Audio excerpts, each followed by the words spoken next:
You wanted the best. You've got the best podcast. The hottest podcast in the world. The Chris Voss Show, the preeminent podcast with guests so smart you may experience serious brain bleed. Get ready. Strap yourself in. Keep your hands, arms, and legs inside the vehicle at all times, because you're about to go on a monster education roller coaster with your brain. Now, here's your host, Chris Voss. Hi, folks. Chris Voss here from the ChrisVossShow.com, the ChrisVossShow.com. Hey, we're coming here with another great podcast. Who knew we'd do it again? Here we are. Thanks for tuning in, guys. Be sure to refer the show to your friends, neighbors, relatives. Tell them all to join and sign up with the show. About a week or two, we got access to LinkedIn's newsletter thing, and that has been blowing up the channels there. People have just been loving it, subscribing by the thousands, and it grows, I think, a few hundred a day. It's pretty cool. So go check out our LinkedIn newsletter. It comes out to you, let you know when the Chris Voss Show stuff comes out. Also, when the live stuff's coming forth. Go to goodreads.com/Chris Voss. You can see everything we're reading or reviewing over there. My second book currently has a giveaway going if you want to try and get a free copy. I think there's 100 free copies we're giving away, so go over there and check that out. Go over to youtube.com/Chris Voss. Hit the bell notification button. Ding! You can see all the stuff we're reading and reviewing over there. A bunch of Christmas products we're going to be reviewing as well. Go to all of our groups, Facebook, LinkedIn, Twitter, Instagram, TikTok, wherever all those cool kids are. Wherever the cool kids are playing, you can check them out over there. So we're excited to announce my new book is coming out. It's called Beacons of Leadership, Inspiring Lessons of Success in Business and Innovation. It's going to be coming out on October 5th, 2021. And I'm really excited for you to get a chance to read this book. It's filled with a multitude of my insightful stories, lessons, my life, and experiences in leadership and character. I give you some of the secrets from my CEO entrepreneurial toolbox that I use to scale my business success, innovate, and build a multitude of companies. I've been a CEO for, 33, 35 years now. We talk about leadership, the importance of leadership, how to become a great leader, and how anyone can become a great leader as well. So you can pre-order the book right now wherever fine books are sold, but the best thing to do on getting a pre-order deal is to go to beaconsofleadership.com. That's beaconsofleadership.com. On there you can find several packages you can take advantage of in ordering the book. And for the same price of what you can get it from someplace else like Amazon, you can get all sorts of extra goodies that we've taken and given away. Different collectors, limited edition, custom made numbered book plates that are going to be autographed by me. There's all sorts of other goodies that you can get when you buy the book from beaconsofleadership.com. So be sure to go there, check it out, or order the book wherever fine books are sold. Today we have an amazing author on the show, and we only have amazing authors. In fact, we have a lot of authors that come on and they go, hey, can we come on the show, Chris? We're not amazing. And I go, no, we only have amazing authors on the show. We just put them in the Google machine and they come out. So today we have Amy E. Herman on the show. She's going to be talking about her newest book. She has multiple books we'll talk about. Her newest book is called Fixed: How to Perfect the Art. I'm sorry, let me recut that. Fixed: How to Perfect the Fine Art of Problem Solving. It's going to be coming out December 14th, 2021. Can you believe we're in December already? Or we're almost there, I guess tomorrow or next day or something. I don't know which. But man, I don't want it to be 2022 yet. I'm just barely getting going in 2021. So there's that. She is a lawyer and historian, art historian, who works with art and to sharpen observation, analysis, and communication skills by showing people how to look closely at painting, sculpture, and photography. She helps them hone their visual intelligence to recognize the most pertinent and useful information, as well as recognize biases that impede decision making. Welcome to the show, Amy. How are you? I'm good. Thanks for having me, Chris. Happy to be here. Thanks for coming, and congratulations on your newest book. I'll get that out. I got a stutter this morning or something. So give us your plugs so people can find you on the interwebs. Sure. I am at Amy Herman AOP on Instagram and Twitter, and my website is artfulperception.com. There you go. So what motivated you to want to write this book? I had written another book in 2016 about how I run around the world teaching people how to look at works of art to enhance their observation and perception skills. And somebody said to me, why are these people coming to you? Like, why are people in the Army and the Navy and CEOs and executives and nurses and beekeepers and prison wardens? What's the common thread here? And I really didn't have an answer. I'm like, I don't know. But then I thought about it and I realized everybody has problems. And this was before the pandemic. Everybody had a problem to solve. And so they thought, you know what, let's go outside the box, see if we can find another way to solve our problem. So people came to me because they thought, well, she teaches people how to look at art and she works with, people all over the world. Let's give it a try. And I realized the common thread, everyone had a problem to solve. So I decided to start putting some of those problem solving techniques, thinking about looking at art and the artist process. And what do you know, a book came out of it. There you go. How to perfect the fine art of problem solving. So we talked a little bit in the green room. Tell us, do we have a good picture of an overall arcing picture of the book, or do you want to tell a little bit more? Yeah, no, basically the book, and I know this is a podcast, but I'm holding up a cover of the book. And what's interesting about the illustration on the front, it's by an artist. The whole book is about every time an artist creates a work of art, they're solving a problem. They have an idea, but they have to figure out, they have to get the materials, they have to prep it, they have to draft it, they have to get the money, they have to figure it out. And I thought, let's take that process and just put it into bite-sized steps. So when people are facing problems, whether it's an annoyance with your colleague at work or a major problem that you have to shut down the company and start another one, how can we use that process? And I used a disaster, actually, a 19th century disaster when a French boat went aground off the coast of Mauritania in 1820. It's called the Raft of the Medusa. And there were 147 people on the raft and only 15 of them survived. Uh-huh. And the ones that survived, dehydration, exhaustion, cannibalism. It was just a scandal in France. And the artist Géricault painted this huge painting called the Raft of the Medusa. And he had to just undergo so many steps and so many problems. And it all had to do with incompetence of the captain. It had to do with politics. And I thought, it's a great reflection of everything that's happening in our world. So that's what the book uses, that as the model, and takes off from there and talks about all the different people that I work with to help solve their problems. And you've been working with the FBI, NATO, the State Department, Interpol, Scotland Yard, and many organizations to help their leaders solve problems. How does that work? That's pretty crazy. I do work with all of those organizations, and word of mouth is pretty powerful. And I made a cold call to the NYPD 20 years ago. I said, look, I'm working in a museum. I train medical students how to enhance their observation skills, and I think it would be really good for homicide detectives. And I could just see the guy on the other end. Who is this woman? Why is she calling me? What is she talking about? Art museum? And I was transferred 7 times. And nobody disconnected me. Nobody's like, all right, we're going to get rid of her. And I finally got to somebody who heard what I was saying. He's like, this makes sense. Mm-hmm. And next thing I know, the NYPD was coming to the museum where I worked. And it ended up on the front page of the Wall Street Journal, and my world exploded. And as I said, word of mouth. You train one group from the NYPD, and then the FBI jumps in, and then NATO reads your book, and one thing leads to another. And it's surprisingly a small world. It's really not that big. I'm starting to believe there are only 800 people in the world. Oh, okay. That's quite a network. Maybe that's the Illuminati. I don't know. I'm just kidding. We've had a number of FBI agents and people who worked at Justice on the show. Frank Faguzzi, who else? Peter Strzok, and then I think a few people who worked in the Justice Department. And so, the work that they have to do, the stuff they have to go on, and the deductions they have to make. And we talked this in the pre-show. You consult or help Navy SEALs as well. And they have to sometimes make split decisions. They walk into a room with a gun drawn. They have to decide who's the civilians and who's the antagonists, or the people with a gun, or that maybe want to hurt them or hostage. There's all sorts of situations they walk into where they have to make split decisions, and they have to see everything at once. So how does it working with art help help leaders and CEOs? I'm sorry, I want to throw that in there. No, that's okay.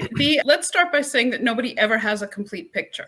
Okay, whenever you go into any situation, a new client, a new vendor, a new crime scene, a new counterterrorism initiative, nobody ever has a complete picture. You have a lot of pieces that you have to put together. And my guiding quote for this whole program comes from Henry James. He said, try to be the person on whom nothing is lost.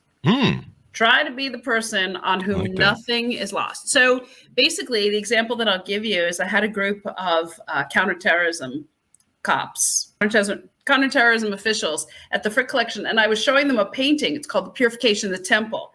And I don't teach religion. It happened to be a religious painting of Christ throwing everybody out of the temple, and it's a violent painting, and people are on the ground and people are hurt. And I said to one of the cops, what's going on here? What would you do? And he points to Christ, not knowing that it was Christ, not knowing that this was a biblical scene. And he said, you see that guy in pink? I'd collar him. He's causing all the trouble. And that's exactly what I want them to do. I want them to take a situation and assess it as if they were there. Oh. And then they would point to people. They'd point to someone in the back of the painting and say, that would be a really good witness. No distractions back there. So what I ask them to do is take unfamiliar data. I use art as data. And ask them to articulate it with precision, objectivity, exactly what it is that they see. And then I point out what they're missing. And so the idea is, let's really sharpen these skills, because when you're out in the field, I'm not going to be there. You're not going to have a painting, but you have to look at this as a composite picture. What am I seeing and what am I missing? And most importantly, how do I communicate it to the guy 2 feet back from me who's looking out for a lamp? How do I tell him what I see and what he should see and what he's missing?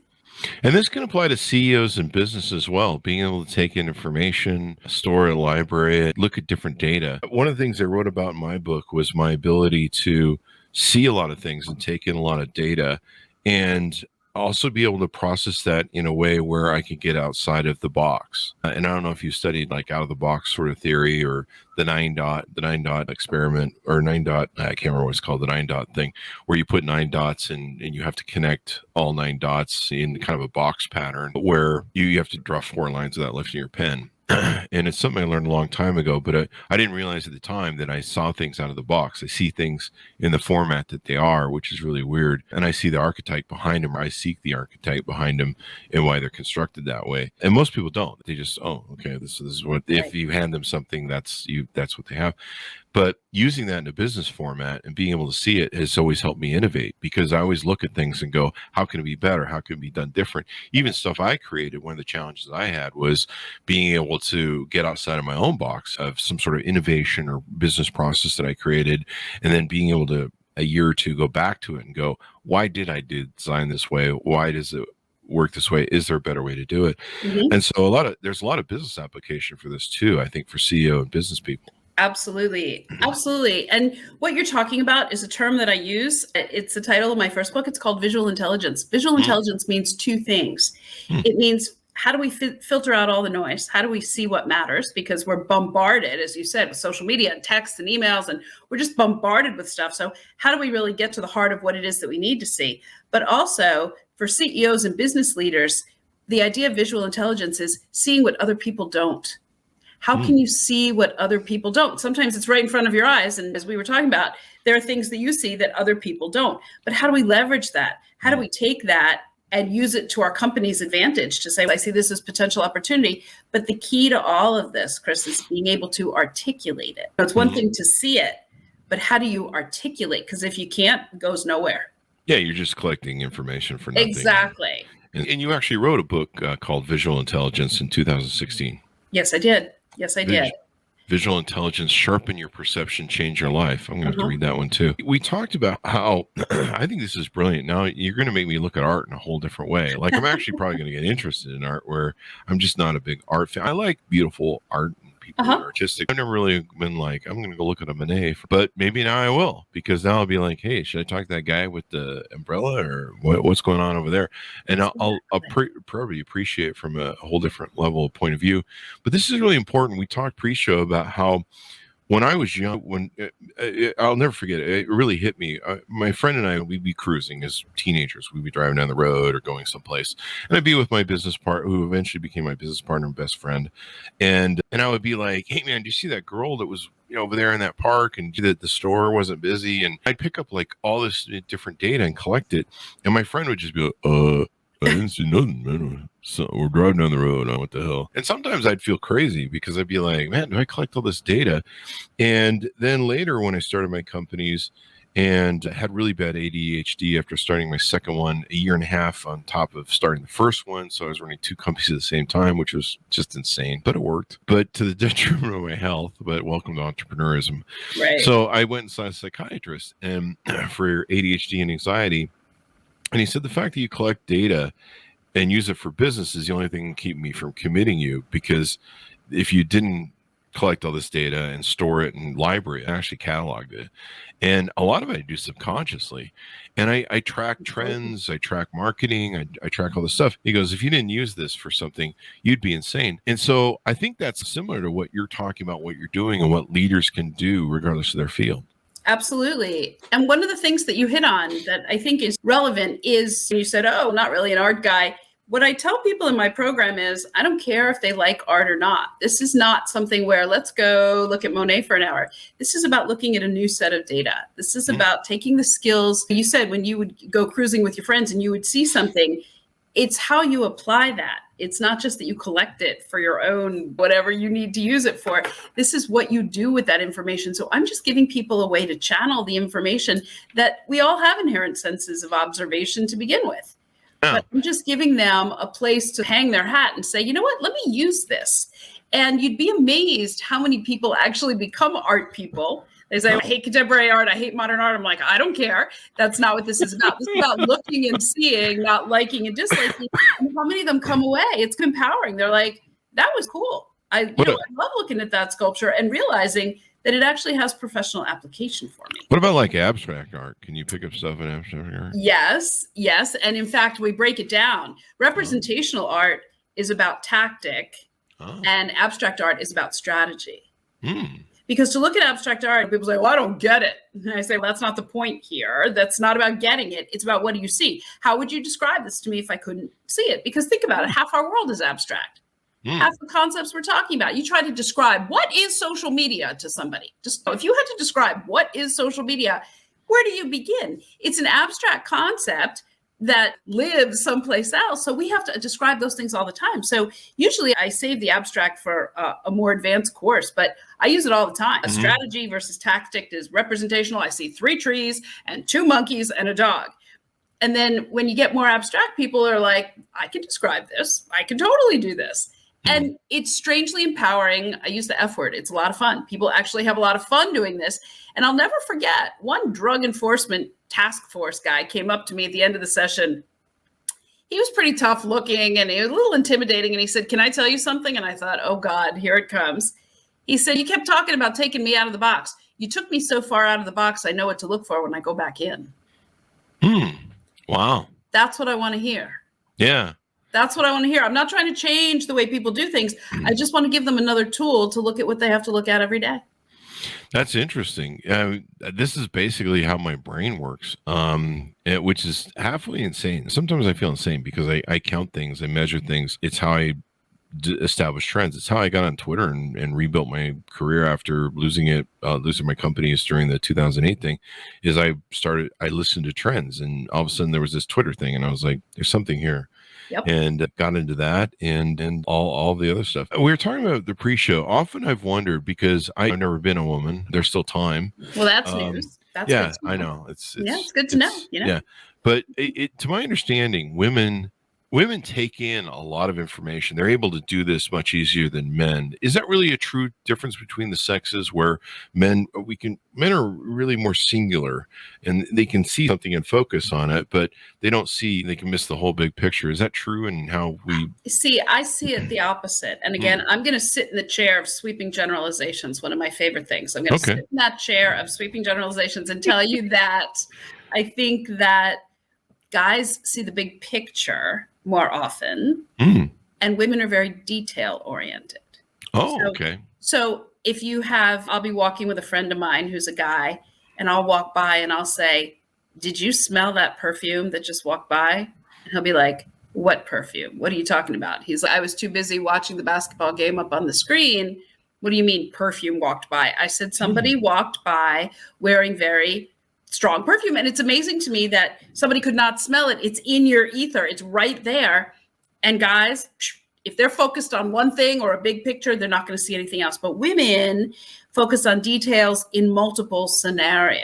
Oh, okay. And so frequently when I have cops that are paired up and you have a man and a woman or two very different kinds of observers, it serves them well when they're on patrol.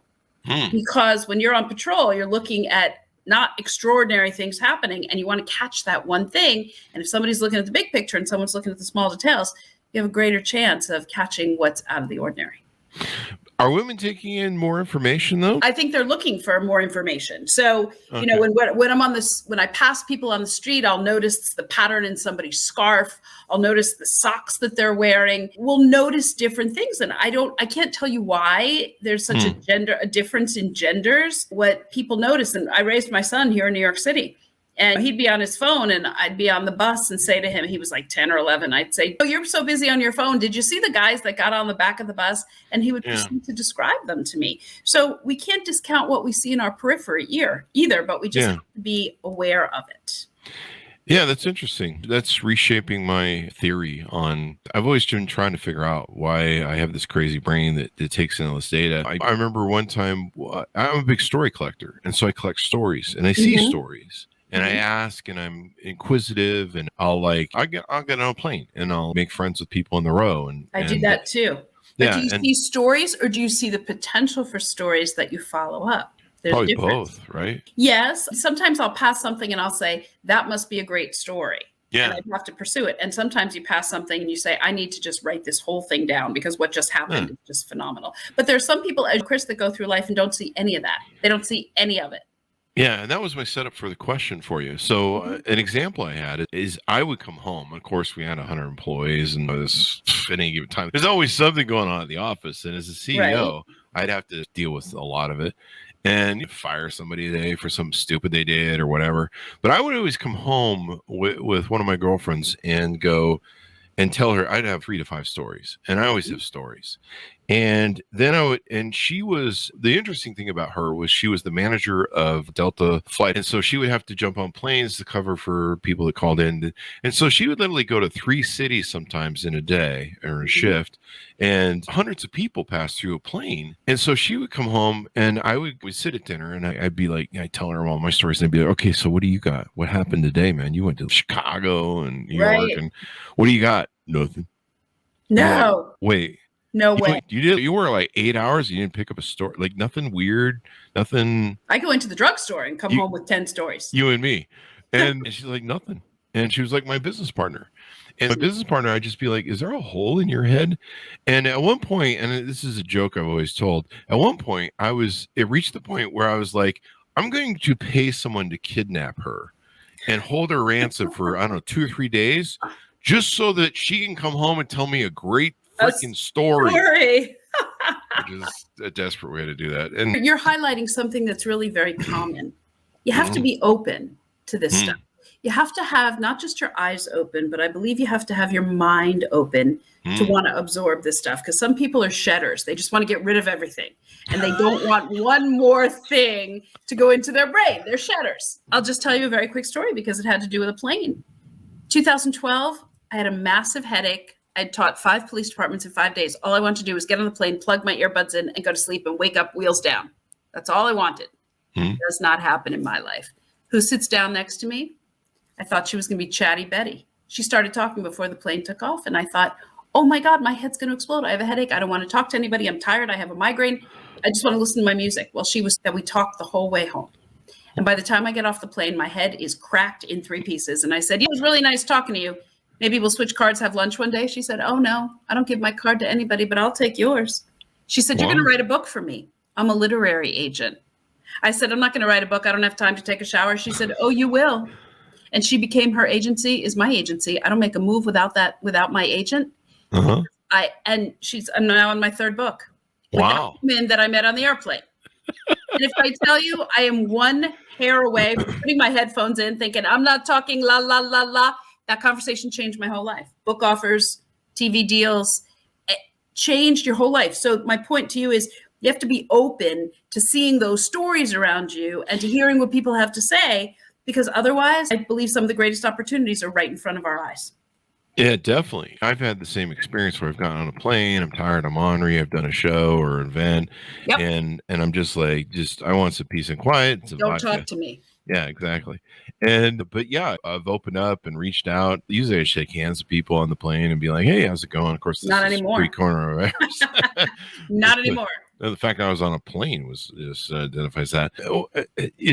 So are people that have this hole in their head, as I like to call it, because I'm a jerk, where they don't pay attention to stuff? Can they develop this skill? Is this a muscle they can develop? They can. because I wish I had a dime for every time somebody came up to me after one of my sessions that I've taught and I said, this is really going to help me in my work, but God, I realize I haven't been listening to my wife for 20 years. Well, I realize what I have been seeing and not seeing and saying and not saying. So these are skills. I can't say that anybody really masters it, but people can get much better at it. And it's about opening a part of your brain and practicing until it becomes automatic. And guess what? It really does become automatic because the people I work with, they don't have room for anything else on their plate. So by looking at art, you're exercising a part of your brain. I told you, neurons that fire together, wire together. So by looking at art, your neurons are firing in a way that in the future, they were wired together to solve a problem. So yes, it can be mastered, it can be taught, but it takes some effort, but it's good effort because we're looking at art and it's some of the greatest things humanity has ever created. And people are like, I can't believe I'm looking at art and I'm going to connect it to my work. And even better, I'm going to solve a problem. It sounds crazy. It really works. And to my amazement, it really works. Is it something that takes a while to develop? No. Okay. This is about opening your. My favorite line is, Chris, this is going to sound so corny, but I'm going to say it anyway. When people say, what am I going to get out of this course? You know what I say? Prepare to have your eyes opened and you didn't even know they were closed. Oh, wow. You didn't even know they were closed. And people walk out of there and say, how have I not been seeing this?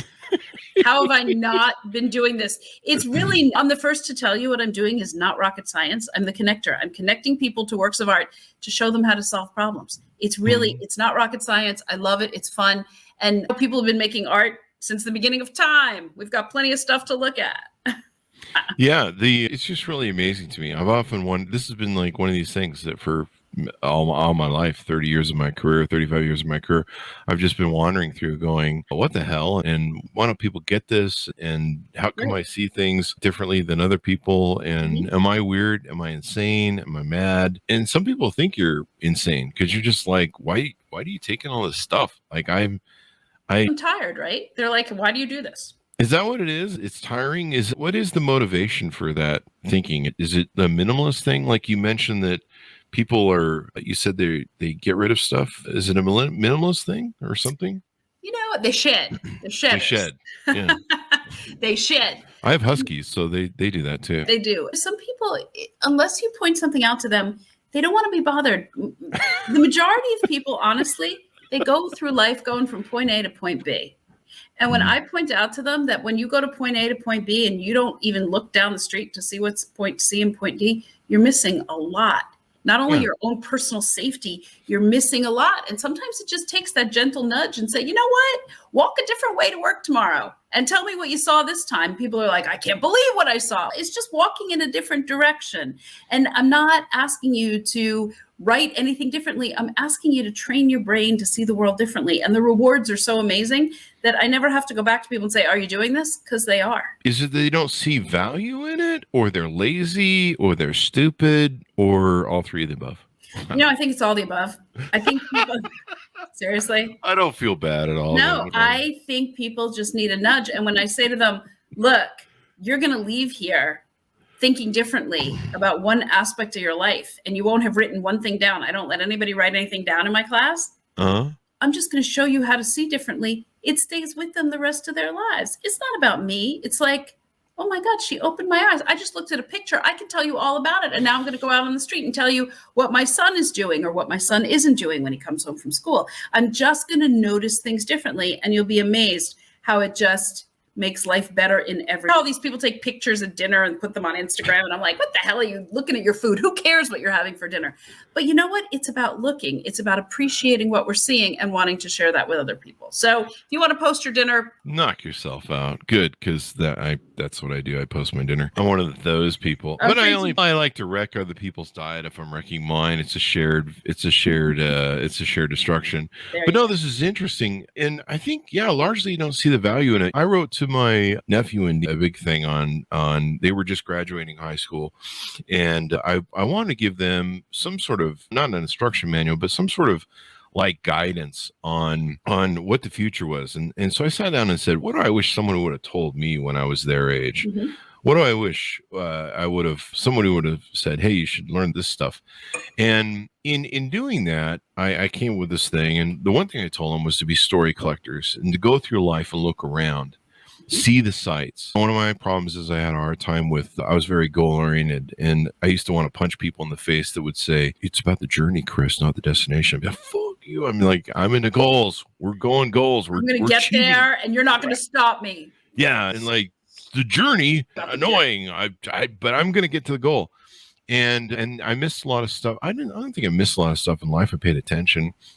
But I don't think I enjoyed the journey as much as I was until finally enough. I had to go through a few experiences, or at least one experience of going through a cathartic experience and realizing the value of what I had. And I think a lot of people do that. They sleepwalk through life. Like I've seen people that do that. They sleepwalk through life, and they just accept a lot of social paradigms as, oh, what am I supposed to do? Go to college? Okay, what do I do now? Get married? Have kids? Okay, what do I do now? And they wake up at like 40 or 50 after the games in the last quarters, and they go, holy shit, the score sucks. And how did this happen? And why am I here? Some people call it a midlife crisis. A lot of people reassess their lives at that point. I've done it throughout my life. Anyway, I wrote a thing to my nieces and nephew, and I said, take time to look around, enjoy the journey. It's about the journey. So look around because it goes freaking fast. And then I also imparted to them, there's 3 things that you need to remember when you're looking around. Number 1, number 2, there's things that you don't know. Okay. So I don't know. I know that there's physics, but I don't know them, but maybe I can go do them. Maybe I won't. There's the third thing is the thing you got to watch out for the most. The things you don't know that you don't know. And those are the things that will usually get you. And those are the things you got to learn and figure out and work on yourself and try and get to know.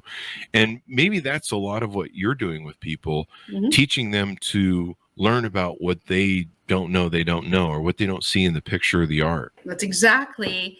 I give them a 3-part, it's just a 3-part model, should we say. And whenever they have a new situation, and I want to get back to your journey and goal, because I think that's an interesting point too, but I give them this 3-question template. Anything new, any new situation, crime scene, friend, potential partner, whatever. What do I know?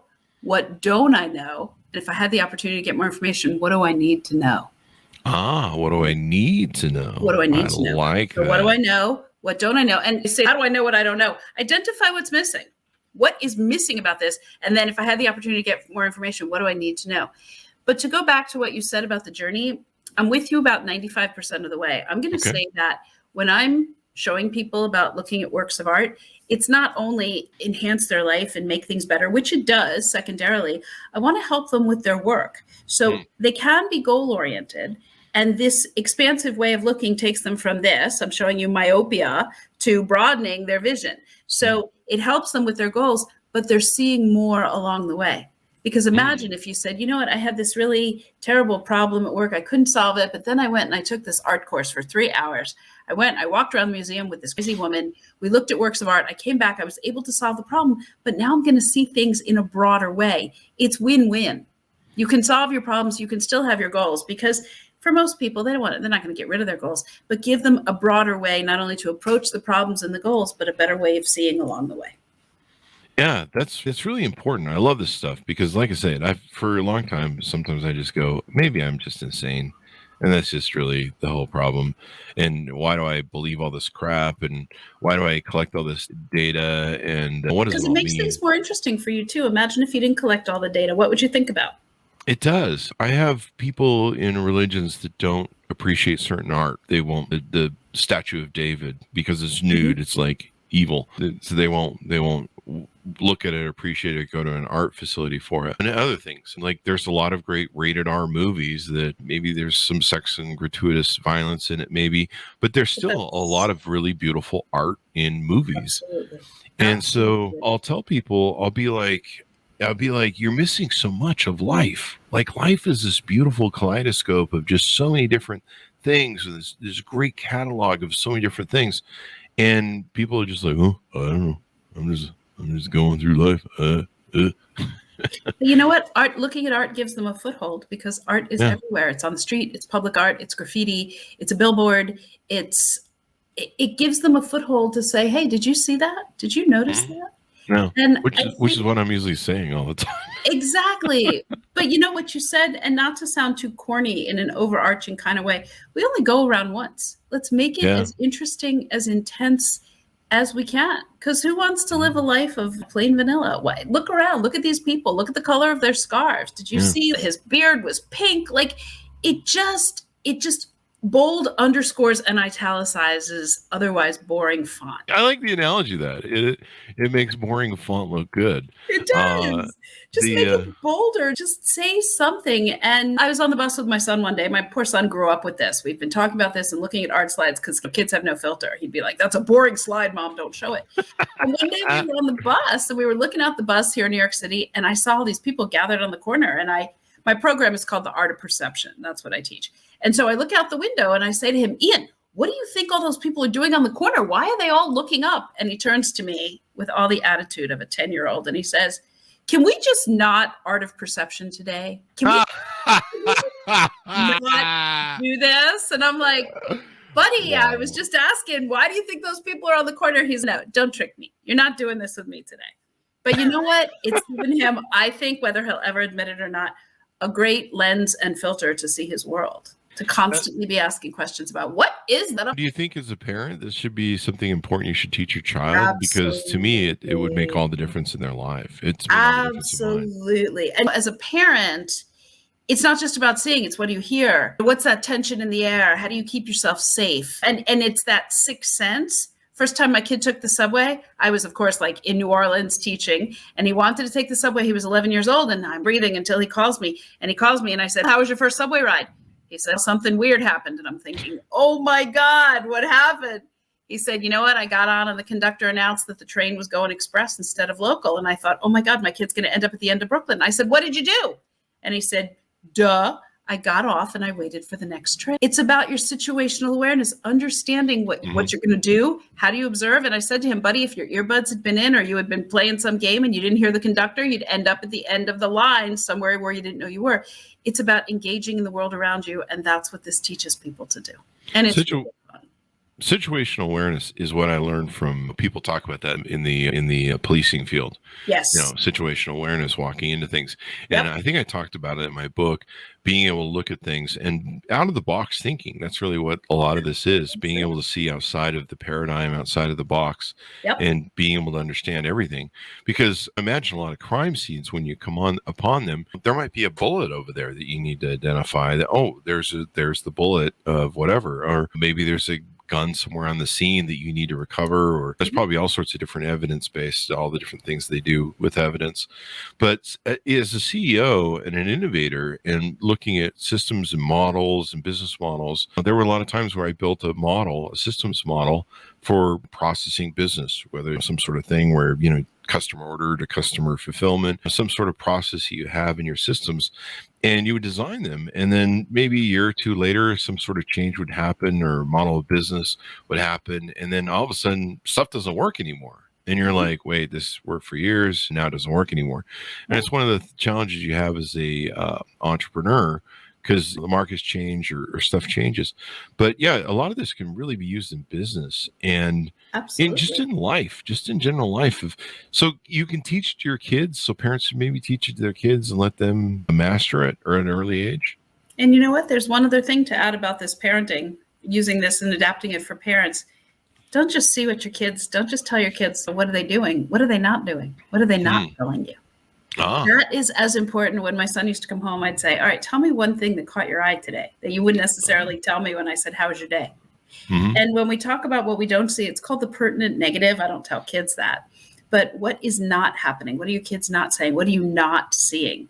The pertinent negative is talking about what we don't see. And it is a really critical and important skill for parents and for kids. What didn't happen to you? Not just what did happen. What didn't happen? What didn't you see? Wow. Now I'm going to be up at night. I don't want to give you more. That's true. Yeah, that's true.